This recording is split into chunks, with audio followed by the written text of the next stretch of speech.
Good evening, Blue Jays fans, and welcome to what was supposed to be a live episode of Jaybird Watching with fans and all that kind of good fun stuff. Apparently, nobody else got the memo except like three of our hardcore fans. But to that point, here I am, Craig Borden, with you for the official podcast of Jays Journal. I am with my co-host tonight, Chris Key. How are you doing, my friend? We are good. Good. Wait till we're good, and then Yeah, no, we're good. We tried something new tonight, and I wouldn't like it worked. It wasn't it literally worked. The tech works. Yeah, the tech works. It's there. It would be nice to do it on a computer, so and have a video feed of it as well. But here we are. Here we are. Twitter fun with spaces was what we were trying out there, folks, for the people that are listening to us on a podcast feed or live on Twitter and whatnot. Again, like normal. But to that point, we are here. We are ready to talk baseball. Unfortunately, there's this whole collective bargaining thing that has happened in the last week since our last show. Blue Jays didn't end up making any giant splashes right before the whole slamming the doors shut to major league facilities and everything. And what I thought was the most random thing on the planet, Chris, was the fact that MLB.com no longer has any of the rights to display likenesses of baseball players. They took down Bryce Harper's MVP thing from Citizens Bank Ballpark. All that kind of stuff is just nuts of level things that have happened in the midst of the players being locked out. I find it kind of childish. I'm sure there's some kind of writing somewhere that they can't do it or whatever legalities, but doesn't it just seem so just petty and dumb and childish? These are the guys that are making, well, maybe not making the owners all of their money, but these players sizable chunk of it. These players are the reason that the fans are putting money towards all of these teams, and I don't know. I agree with you. I think you hit the nail on the head with childish. Yeah, I don't get, and the whole thing, Manfred's letter that came out that he said that we were forced to do this. You weren't forced to do it. You locked the players out. You had a vote. The owners got together. They voted unanimously. That was the thing that killed me on it. Unanimously. Which they do all the time. Typically it's all or nothing when owners vote. But they voted to lock the players out, and I think it was who tweeted it. And then they brought it up on Talking Baseball as well. I think it was Tyone was saying that Jameson Tyone that said that he can't use the trainers anymore and can't use the facilities that he was rehabbing at. So what does he do now? Does he go, which he brings up a very valid point. Does he find his own trainer to deal with this? And then what does the team say when he gets back, or if something happens now? Who's going to cover? I'm sure there's legalities. That's a really good situation to talk about. I didn't even think about that kind of thing because there's plenty of guys that are in that same boat. This is almost, it's like COVID passed even worse level, because at least with COVID, a lot of the players went to their high schools in their local towns and nobody else was really there, those kind of things. But there's schools in session and shit right now. You're not going to have the parade of a Major League Baseball player coming in and you're not going to have that Sandlot game that Bauer set up or whatever. But I don't know. It for that reason alone, what are you? Okay, here's an example. Syndergaard coming off of Tommy John surgery, or Verlander, who may or may not be a Houston Astro. We don't particularly know because nothing was announced, which is very interesting. You get these kind of guys that teams just shelled out $20 million for coming off of Tommy John surgery. You probably want them throwing under your team supervision at some point throughout the winter, so you know what's going on with these guys that you just gave a whack load of money to, especially the Angels, who have pitching woes up to the yin yang because constantly they don't have any pitching. like that would be something if I was in, say, Mark Shapiro or Ross Atkins' shoes in this case, like I'd be filling my pants right now because like these guys are out there doing God knows what. They're not allowed to have any communication with players. How do you know that somebody is going to be ready or something doesn't come up or what have you? There's a million situations that could evolve from this. But like what was it? Tatis was just in a car accident or something and Yeah. dislocated a shoulder. Yeah, Did he I? wasn't having shoulder issues enough already. The fact that they Yeah. had to put him in the outfield and now put the star player in Major League Baseball, And one the of those team, guys in that situation. yeah, and the team can't comment on it because they can't speak about players in any situation. It's like you probably check on the guy's well-being when you're shelling out $300 billion for him.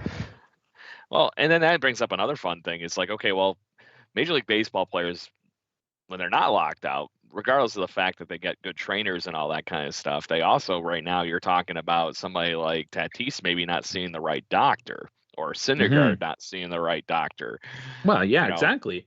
because the team's protecting that investment. So, how much is that even in that situation? A player even go, Tommy John surgery. I don't know what the logistics are of that if you're a guy that goes out and does that, but how much does the player pay out of pocket? How much does the team go? We have an investment in you. We're going to make sure we Mm-hmm. see you through. Those kind of things too. So, Mm-hmm. um, Which isn't a terrible thing for the guys making 10, 15, 20 plus $1 million a year, but these guys that are making $500,000 or yeah, whatever, which is still $500,000. Trevor Plouffe actually broke that down really well the other day on Talking Baseball when he kind of went on about, yeah, it's $500,000 a year, but like it's a very but limited lifespan that you're going to have making that $500,000.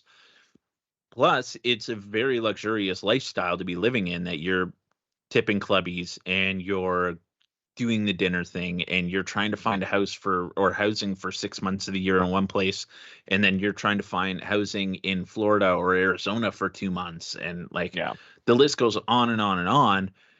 Plus, like he said, you're in like the upper tax bracket, so like 50% of it is almost gone. So hmm are you really any further ahead making 500 grand a year? Not really. it looks good on paper. It looks good on paper when it's $500,000 for, but like, look at the life of a reliever. Like, Oh yeah. how, Ryan how, Baracki, for example, what's he doing right now with this whole situation? He was in this point where he was trying to get back healthy too. well, yeah, but even just like one of these guys that's constantly up, down, up, down, up, down. And like, he's not getting, like, they also said that like that guy wouldn't be getting paid the 500,000 every time he's like through it that whole year. It Mhm. would be only like a prorated version of the games that he plays in the Hmm. major leagues, not what he's making in the minor league. Like you go back down to a minor league salary when you're playing in the minor leagues. And like how often do you like how often do those relievers go up down and then actually stick Yeah. or have a long career and make a little bit of money? In the grand scheme of things, there's only a handful of guys that actually make any money doing that. Like Liam Hendricks is the outlier in that he did come up and down a couple of times and then finally hit the jackpot with the Chicago White Sox, right? Like, but it took him One a guy that long comes time to to do mind, it. one guy that comes to mind in this situation for you talking about that is Aaron Loop. He just somehow Mhm. manages to get paid every freaking season, but he's not. He, like you said, he's that outlier. He's still one of the minor league, like tipping into just over quadruple A level, right? Yeah. How we use that term floating around. But to that point, I don't know what he ended up making this season. I think he's playing with was it the Phillies that picked him up LA. again? LA LA, picked him that's up. who it was. So good move on their part. But to that point, which guy are you getting? Could he be there for a hot minute, or is he going to stick out for the whole season? But it's a very real thing, and you don't get guys like him that have just found a way to string it along for what, the better part of a decade. at this Mhm. point. Like you said, relievers are very volatile on that whole survivability thing. Aaron Loup got a 2-year deal worth $17 million.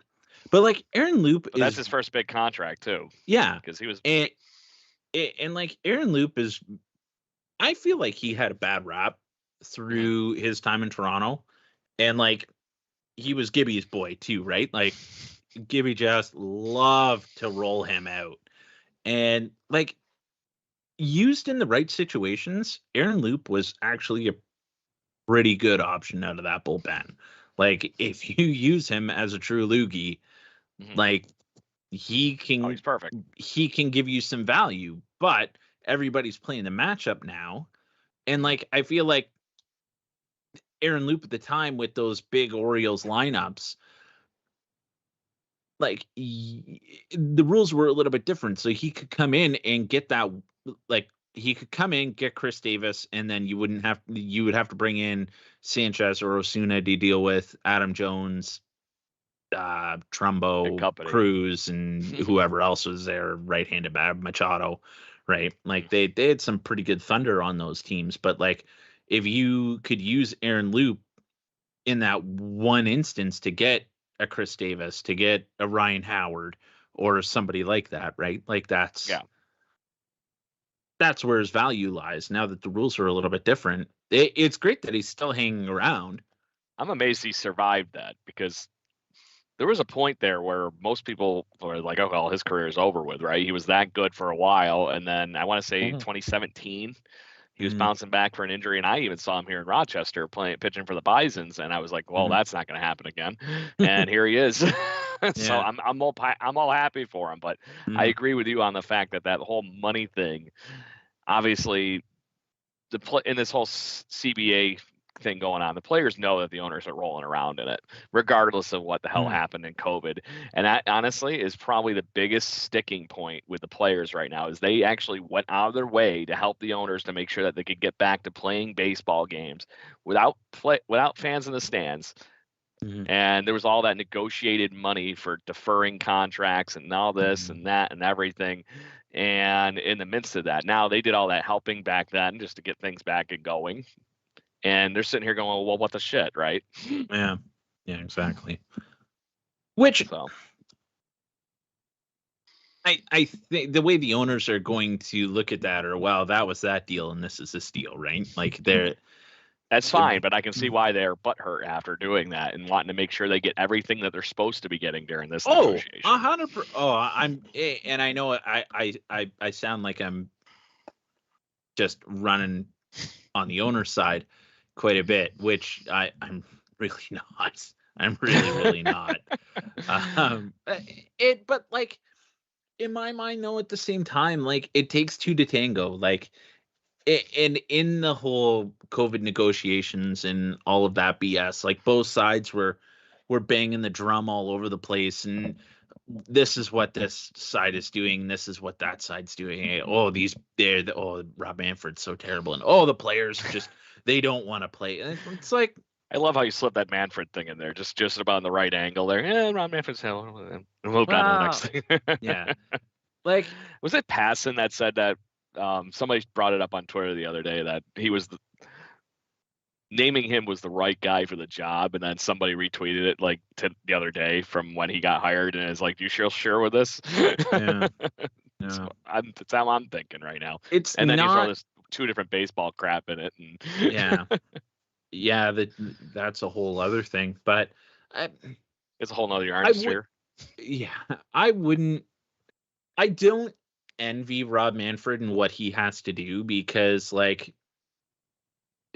nobody liked Bud Selig either, but like the way that people boo like Gary Bettman, and that's a whole thing and whatever. Like Rob Manfred, I feel like Rob Manfred is hated 10 times worse by baseball fans than Gary Bettman is by hockey fans. Yeah. Like I think the only commissioner that's even remotely liked is probably Adam Silver, Hmm. but I feel like he tries to keep a good relationship with both sides as much as he can. Well, Um, it's constructive, right? Like you it said, it takes two is. to tango. And if exactly. Manfred was doing certain things differently and not tweaking the game and doing this thing and that thing and all this other stuff, maybe we wouldn't be having half as many of these arguments as one. Because to that point, even I think one of the things that they've actually been sticking on was the whole, the DH thing or not, the shifting things that are core things with baseball that are, and there's even some things that obviously with the pace of play crap, things like that that are I'm sure in the midst of all those arguments. But the fact, I think what ended up happening as far as what Manfred's biggest thing was the fact that not only did he's clearly on the owner's side, clearly, which he's also messing with the game.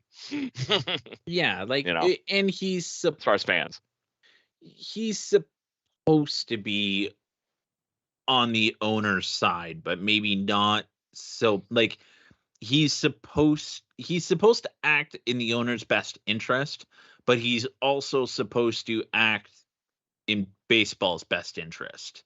Correct. Which I don't necessarily think he does on a day-to-day basis. Case in point, the whole to baseball thing and many other things. Why do we have to have secrets like that in the fucking game? It's just stupid. It's like the same thing as if I corked my bat to come, try and hit a ball off of you, and somebody in your dugout knew about it, right? Yeah. but like, if you know that that's going on and these things are going, if those things are going on and they're being orchestrated by Major League Baseball, how can you ever punish a player for using PEDs now? You just throw another wild card into the math. Maybe that's the reason freaking Aaron Judge went off for 50 home runs his rookie year, or Pete Alonso. Who knows if they were doing that kind of crap, right? Like, wow, like how can you in good conscience, balls, man? Yeah, how can you in good conscience keep players out of the Hall of Fame now or suspend them for putting the odds, whether or not putting the odds in their favor, when Major League Baseball is doing that to juice balls for primetime TV? It's just ridiculous. Or the Field of Dreams unacceptable. Game, or correct. And that's where and that's exactly it. That game, how many games were hit in that Field of Dreams home game? Were there 5 home runs in that one game? Yeah, it was ridiculous. Yeah. It was to make great. me wonder if I could freaking make a baseball team right now if I could just turn around and hit a fastball. It was and like it was great entertainment, which is fine and whatever. But like there has to be a level playing field. There has to be. That's the only reason we have a game. Exactly. You and I playing chess against each other. Guess what? We all have the same pieces. Now you're saying that I have, 3 queens or something, and I'm trying to take you on. Just like tipping the odds around. The only reason there were actual rules and the reason that like Major League Baseball was formed was to have a level playing field for gamblers. Yeah. That's the only reason that there's organized sports. Yeah. And that's not me being facetious or joking or anything. That is the God honest truth. The only reason we have professional sports leagues is so there's a level playing field for sports gambling. Now, is there going to be is there going to be a class action lawsuit now for the gamblers? Or betting even that betting over or under on strikeouts and home runs and you want to be this guy now. Pete Rose isn't allowed in the Hall of Fame because he's betting on games against him, for his team to win, right? You're talking about what if somebody knows which balls are being introduced for what fucking ball games? Yep. And knows when to bet on it. Well, exactly. Like it's a whole. I don't know. The whole Pete Rose. What do you really think? We'll go down that road because why not? We don't have anything better to talk about right now. How do you feel about the whole Pete Rose thing? Me on that whole thing, I think since then he's actually done worse to his own chances than the initial reason he was banned. Yeah, I could agree with that. It's a content of character thing to me more now than it is the fact that, okay, great. Wait, he bet on baseball. He bet on his team to win, and it was his own team. It's not like he was shaving points. No. He bet on his own like team that. to win. He thought his team was that fucking good, Mm-hmm. and he was going to hope they won, and then he would make a little extra money on the side. Yes, that was egregious in baseball, and they have it plastered in every dugout. So you're not allowed to gamble on baseball, right? Mm-hmm. Okay, he fucked up. To me, the fact of some of these other things that have happened in baseball since then are a million times worse than what he had done. But like I said, the way he's acted since that whole thing, I would I'll take it or leave it at this point. I will be happy if he is part of the story of being in the Baseball Hall of Fame, and I wouldn't fight against it. Yeah. Like I feel that he didn't, as much as it had something to do with the game, it wouldn't have changed the outcome or his desire to win, lose, change how the outcome happened. At the end of the day, he's trying to win the ball game. Yeah. Which like is what anyway. which is what you want from your managers, or because he was manager at that point? Yeah. I think he was playing and managing. He was playing and managing, which is a whole separate conversation. Because, like, could you imagine that happening now? Like, oh no, come on, Shohei Ohtani will be the first one to do it, and he'll throw a no hitter while he's like freaking 50 or something. Yeah. Oh man, could you imagine? Could you just? I could see Mad Max doing that right now for the Mets. Yeah. Well, I was trying to think of like a right fielder or a center fielder being like, "That's it, get this bum out of here." It's like slow pitch softball when you or I playing, right? Pitching change. Get him out. He's crap. That's exactly where I think that whole thing goes. But to that point, as I pop an old beer open, here, I'll do that too. Yeah, there you go. Cheers. Yeah, so, but we don't have anything better to talk about, so we might as well have a beer. Yeah. Red Solo Cup night. Now, see, if we named the Spaces thing Red Solo Cup night with Jaybird watching, I think we probably would have had more freaking fans join. We would have had everybody from Georgia and like Tennessee. Yeah, there you go. Or to that point, my daughter is a giant wrestling fan, and she loves these guys called the Street Profits, and that's what they do. They come out, and there's just like a endless dumping of freaking red Solo cups when they come out of the entranceway. Things have changed since The Rock and Stone Cold. I know, right? That's the reason we make so many freaking wrestling references on here, and that's mostly because of freaking Adam Corsair too, is a giant wrestling fan. Oh, that almost makes sense. Shout out to our buddy. Yeah. So, yeah. But no, I agree. And to that point, I don't care what the hell happens with the Hall of Fame with him. Yeah. Fred McGriff needs to get in the goddamn Hall of Fame. Fred McGriff needs to be there. I get irrationally upset when people talk, like, especially right now, like, because now Hall of Fame ballots are out and starting to come out. I get irrationally upset when people make their case for Todd Helton to be in the Hall of Fame, and Carlos Delgado, who has eerily similar numbers, if not better numbers, than Todd Helton did, especially, was taken off the ballot after his first year. It's ridiculous, absolutely ridiculous. Do you think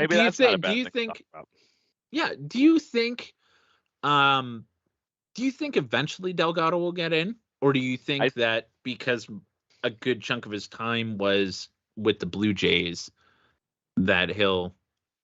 I think that has something to do with it, to be honest. Yep. Like, his best career year was 2003. And he should have won the MVP that year. He should have won flat the MVP out that year, especially after the enlightenment of what happened after. Oh, really? A-Rod, you admitted to juicing that year? You should have just walked right over to Delgado and said, "Here's your trophy." See, but I have less of a, to go back onto that now. I have less of a problem with A-Rod doing it because he at least came out and said he did it. I give him a little bit of respect for that, but that's about all the respect I'm giving him. Yeah, you can have your opinions, which is fine. Like, it was a problem within the game, and I actually like to listen to debate on that and banter on both sides of it. I kind of I get Couldn't kicks tell. out of that. Yeah, well, I totally get kicks out of that stuff because it's interesting to get people's different points of view on it. But like to me, a lot of things can get swept under the rug if you just own up to what you do. Well, maybe not swept under the rug, but like I can be more forgiving if you just own up to it when there's tons of these other guys who like adamantly deny ever going near it, and you're like, no, you did. And we all know you did. Just come clean and then we can all move on. But trying to find the list, but we actually had it was one of our first shows in an off season one year. Should be Blue Jay Hall of Famers, because I wrote an article at the time for Jay's Journal. That was the top 5 guys that didn't even like get 5 seconds worth of like the Delgado thing. It'd be Delgado, Steve, McGriff. John Olerud fell into that category too. John Olerud, he was just missing 3,000 heads. Yeah. Johnny O would be in there. I'm trying to remember who the 5th one. I think actually it was Tony Fernandez. Was it Fernandez? Outside looking in because of Gold Gloves and stuff. Because I was looking at career WAR and compared to guys that were in the Hall of Fame at certain positions and stuff, as far as who were good Blue Jays guys. And I compared because as far as at the time, it was like when McGriff was on the ballot for maybe 2 or 3 years. And the fact that that time Don Mattingly was getting more conversation than Fred McGriff was my arguing point, and where that whole idea started from. So, but I can only find the actual podcast episode, not the actual article I wrote. So that's, no fun. But to the top of that list, it was Delgado was my top guy. And it was a very close second for Steve and McGriff. Yeah, I'm trying to think if literally any other Blue Jays would be close to it.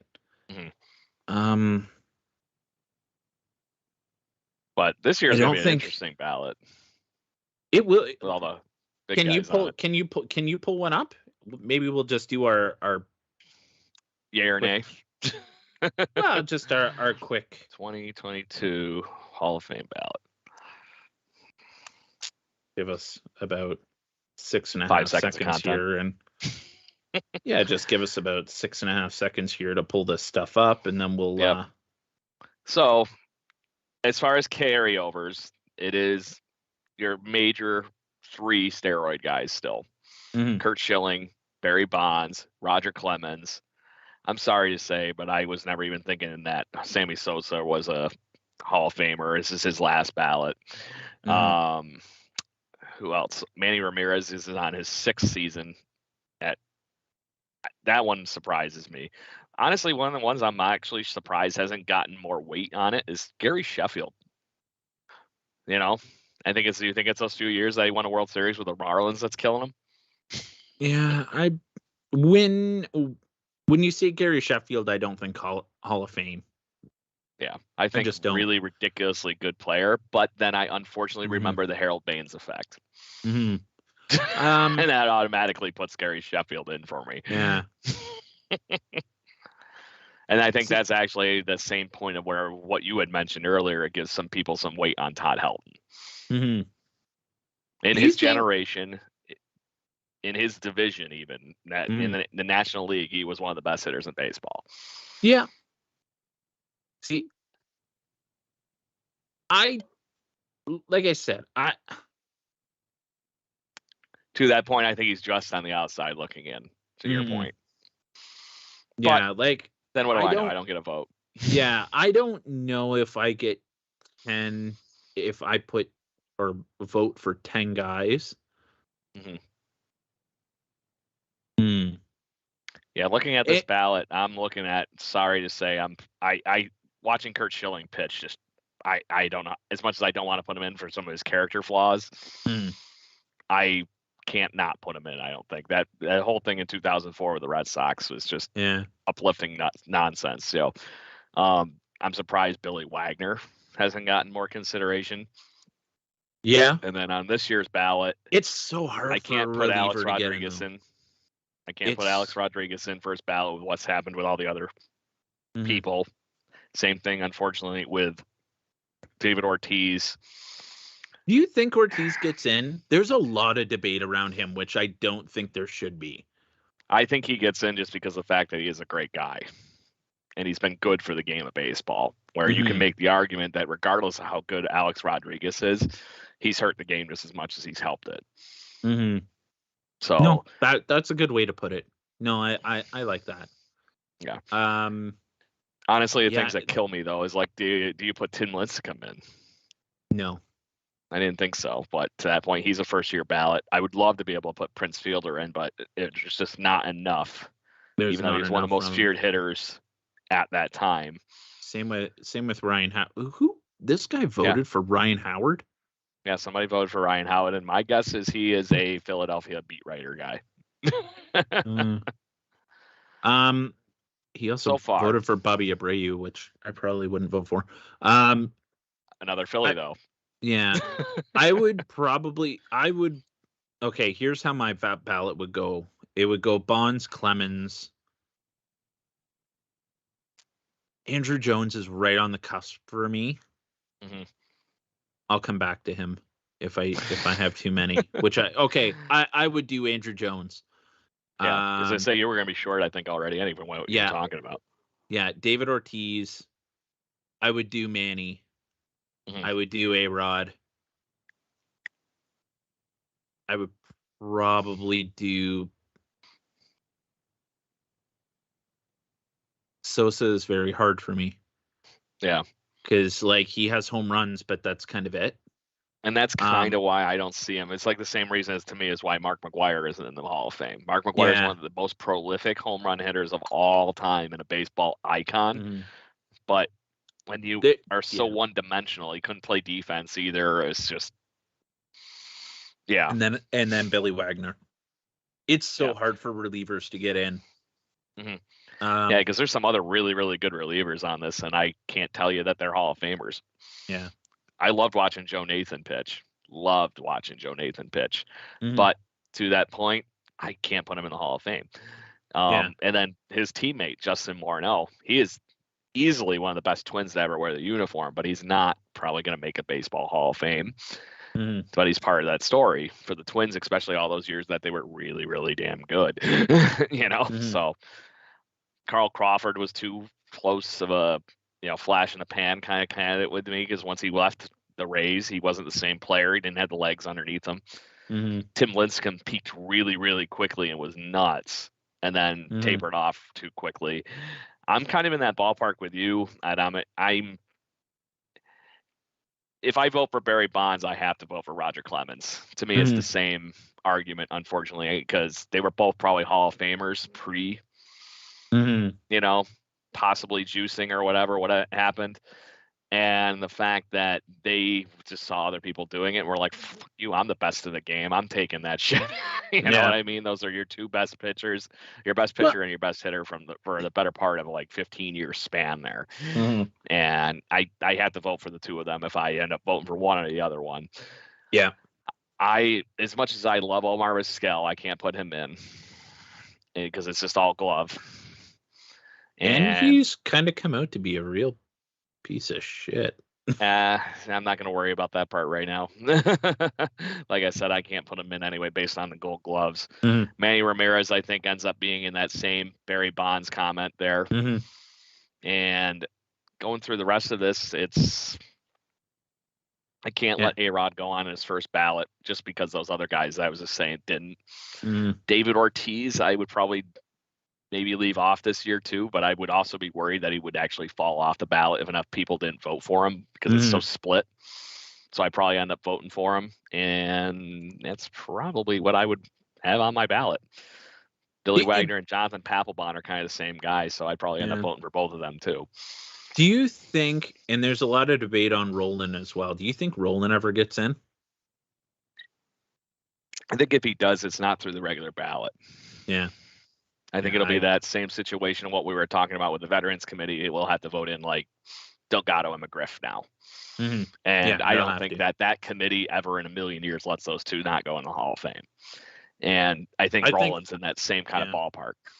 it'll take a while for McGriff and Delgado to get in, though. Yeah. Like, it'll probably be another 10, 20 years. Yeah. You going to come with me to Cooperstown if we end up getting Delgado? If Delgado gets in, are we just going to start our campaign now? Might as well. We have a platform now. We're the official Jay's Journal platform. Yeah. For podcasting. We'll Why get not? out our signs and our pickets, and we'll start marching in front of the dome. And yeah, vote Delgado eventually. So, but yeah, I think that's what my ballot, it ends up being those 7 or 8 guys there. And yeah, there's just too many. There's so many good players on this ballot. But like I said, Andy Pettitte was great, but he's not a standout player. He's a great player on a great team. There's a lot of guys in that mold. Yeah, there's a lot of great players on this. Like Mark Burley, we haven't even love Mark Burley. We haven't even touched on.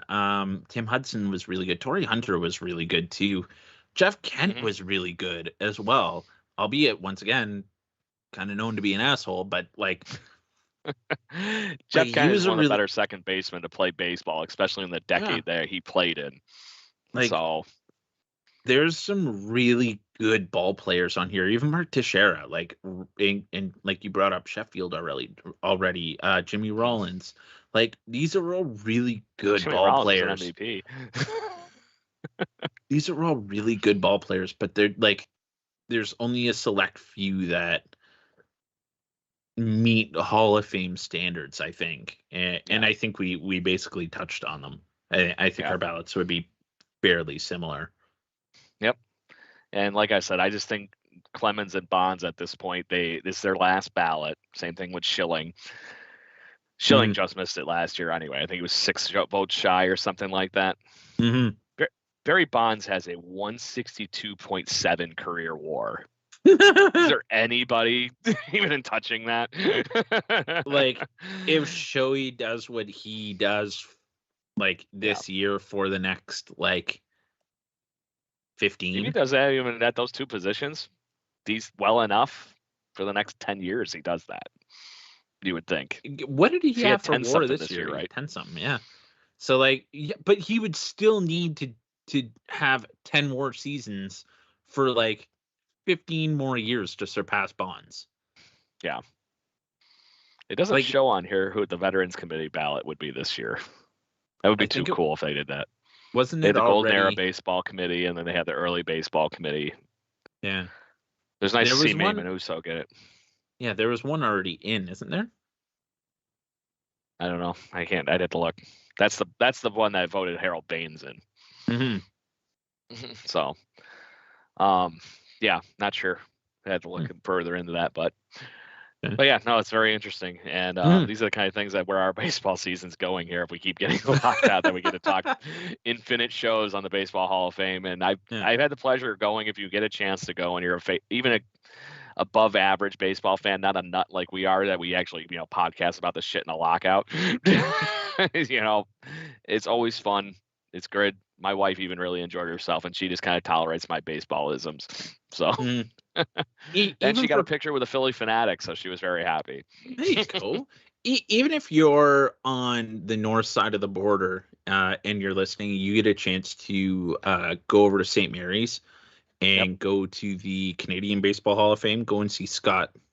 Scott Crawford is the director there. He's been on our show a couple of times, and like super, super nice guy and super, super knowledgeable. He got us hooked up with like Bill Humber, who's like Canada's top baseball historian and stuff. And like, he's been on the show a few times and did some specials with us about like the Asahi and some other, like the Chatham Color All-Stars and whatever. Like those are super cool stories that you can find there that you won't find anywhere else.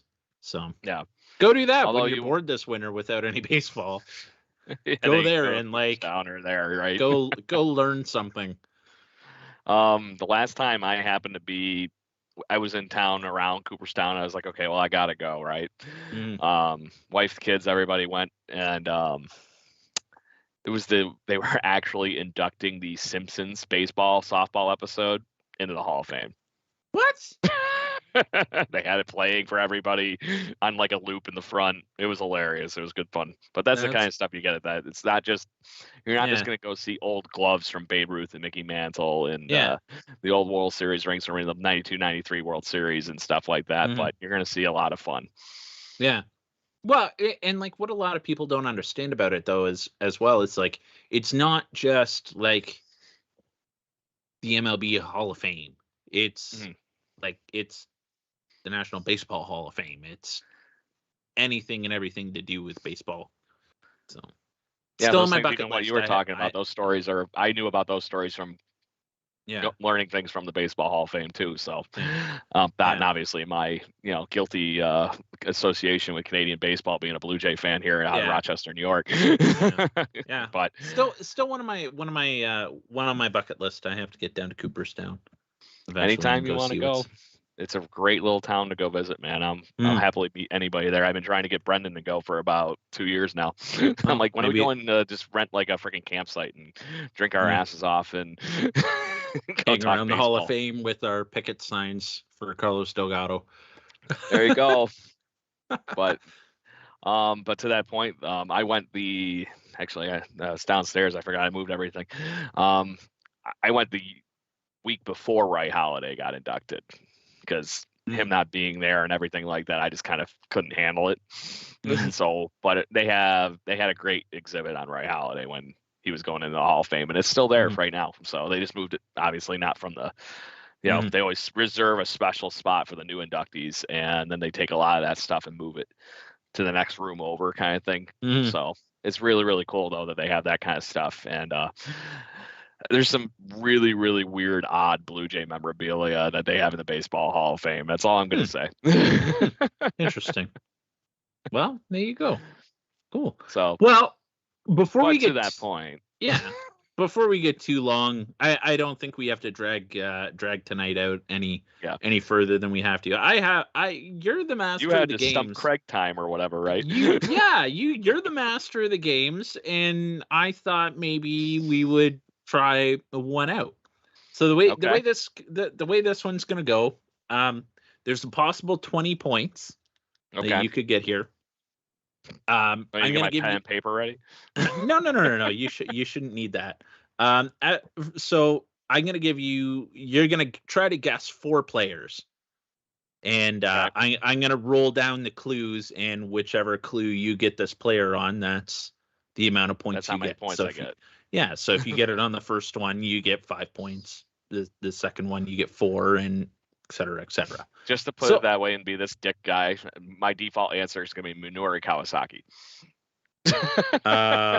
I'll give you a hint, and he's not any of the answers.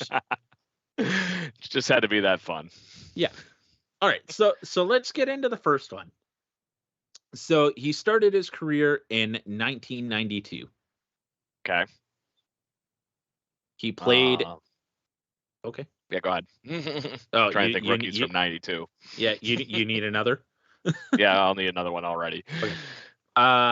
Now, these players may not have started their career in Toronto as well. So just keep that in mind. He also played a year in Japan. Okay. I've not got nothing yet. I have an idea maybe, but I don't think the years line up. Was the first Blue Jay to hit 5 doubles in 5 consecutive at-bats. Definitely not the guy that I was thinking it was. But at that point, isn't that Bo Bichette? That's not the right years at all. I was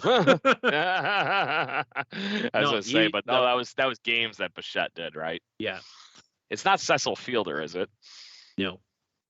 Because that would be, like I said, I didn't think the rookie year lined up because he started playing in like 87, I think. Yeah. Okay. I'm thinking I'm gonna be out of points here in a minute. You got 2 more hints. Played for 13 major league teams. Holy shit.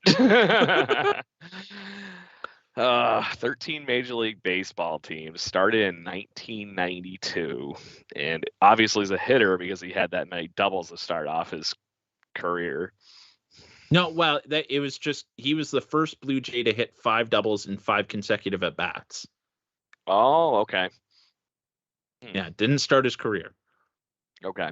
That's why I was like, what? That's not Bob. That's not Bichette. No. You said born in 92, right? Still wouldn't even line up. I know. These freaking kids. I don't know, man. You got me good here.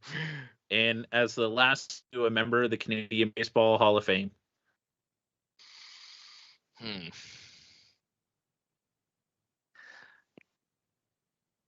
You really got me. And it's that rookie year that's freaking blowing my brain up right now. Matt Stairs. Matt Stairs.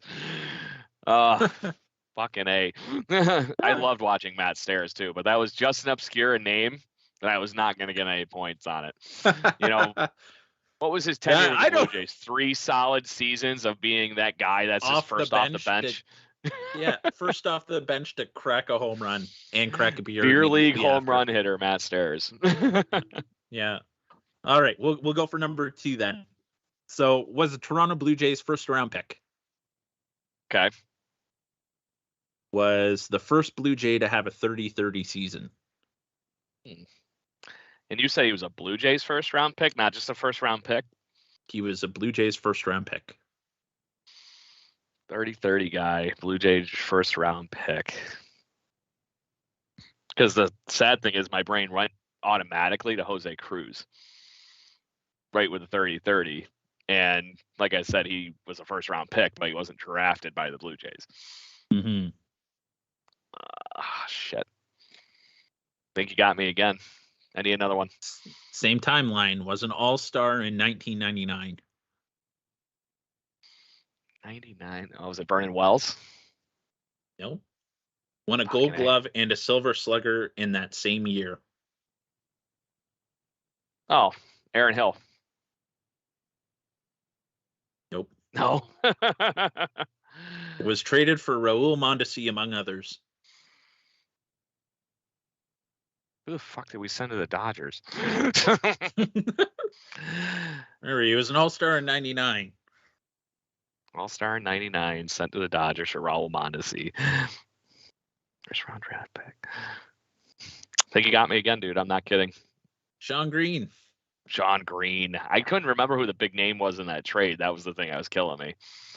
All right. Like, and everybody forgets that because he was so Alex Rios of his time.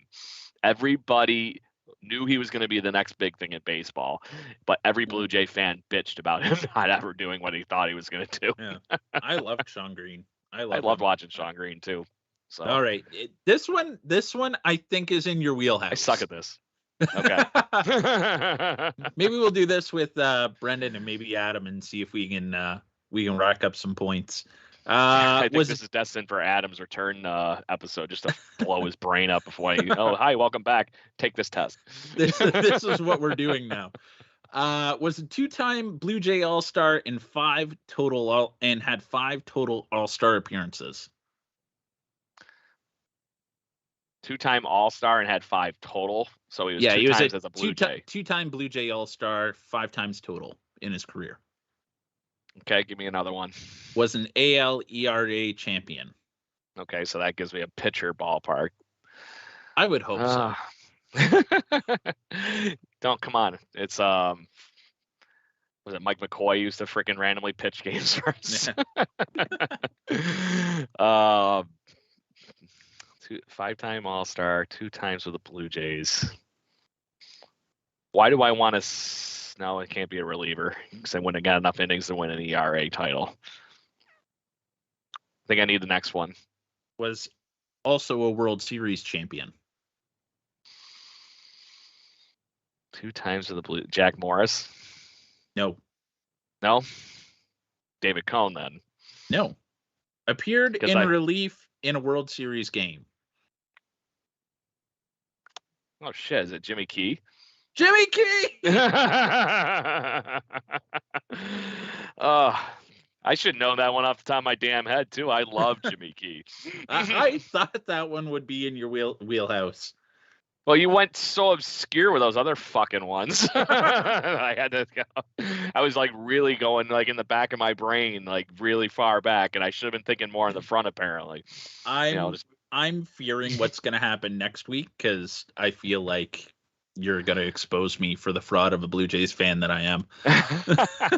See, this is right. too much of a test for the end of the show for me, so yeah. All right, last one. Had an 18-year career with 6 different teams. Okay.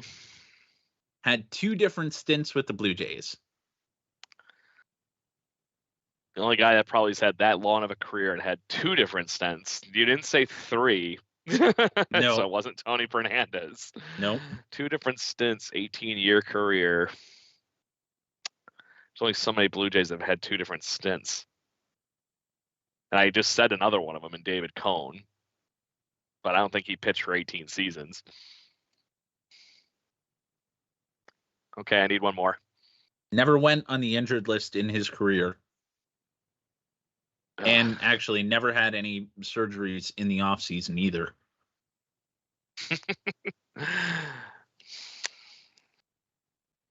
I don't know where the fuck you're digging this shit up from, but you're really burning me, man. You're making me look like I shouldn't be hosting a podcast ever. He had 158 career saves, but only 7 with the Blue Jays. Only 7 with the Blue Jays. I'm gone. I got it. Too brain dead for the week. Now you can find him as a presenter on MLB Network. Oh, please sack. Please sack. So what? I got 2 points. You got because you got the last one on the last clue. So you had a whopping 3 out of 20. There you go. I'm gonna chalk it up that I've had 3 beers while I've been sitting here. It was a valiant effort. Those were tough. I should probably dial those down a little bit. You did, because the catch was even your obvious one at the end was still not obvious enough. But to that point, the fact that Tony Fernandez had 3 separate stints with the Blue Jays, I was, I knew that there was a reason you were giving me that. Well, I had to throw in like a direct Blue Jays something. So yeah, you didn't want to say the guy that was traded with Fred McGriff or yeah. something like that. Oh man, we sent Fred McGriff, Manuel Lee, and a bag of balls, and yeah, Tony Fernandez too. Good shit, man. So you got anything else you want to add before I wrap this stuff up? Too much, but we're gonna end up down a rabbit hole that we're not gonna get out of. So you can save that rabbit hole next week when Brendan's hosting. Oh yeah, we'll decimate him with like 4 or 5 more of these, and we'll both giggle to each other. I haven't had a good. I've thought of some fun games. I'm glad I'm not the only brains behind the operation here, Chris. Well, I'll come up with some good ones for the episode that we do all together, and we'll that will be fun. Yeah, we'll expose Brandon and Adam for what they are for trivia night. Yeah, one of the things I do want to do though is actually, if we get the Spaces thing up and running, I actually do want to host the Blue Jays trivia night with everybody. Like I said, I have the perfect trophy, Blue Jays fans that happen to be watching us on the YouTube feed. I have a Ted Lilly Pez dispenser that's brand new in the bag. I'm gonna keep it right here for all y'all. So it's gonna be a fun time, but we gotta figure out when we're gonna do that. Maybe sometime after the new year, right before spring training kicks up, and hopefully when we have baseball back in swing. There we go. But to that point, let's hope that they break this lockout thing so we don't have to be worrying about stupid trivia from Chris anymore. And but Chris, to that point, it's been a pleasure having you, and I'm glad you were able to still make it tonight, even though Brendan is mid-travel right now on his way to a San Francisco 49ers ball game. So good times. All right. Sounds good, my friend. Anyways, Blue Jays fans, make sure you catch us every week. We are going to be here, lockout or not. We're going to find something fun for everybody to do here. And to that point, we are the official podcast of jaysjournal.com, which is part of fansided.com. Make sure you get us wherever you can get your podcasting pleasures from. We're on Apple, Spotify, you name it, whatever. You can find us. And apparently we're even on Amazon Music now. Thought that was kind of amusing. So that's a thing? Anyways. Yeah, we're just everywhere. Like I said, I'm surprised, people aren't trying to bat us away from their stupid, podcast feeds and stuff like that in the morning. But to that point, though, Chris, We'll end it like we usually do on a count of 3 and a let's go Blue Jays. Sure. 1, 2, 3. Woo! Let's go Blue Jays. Let's go. End the Manfred. lockout. Vote Delgado.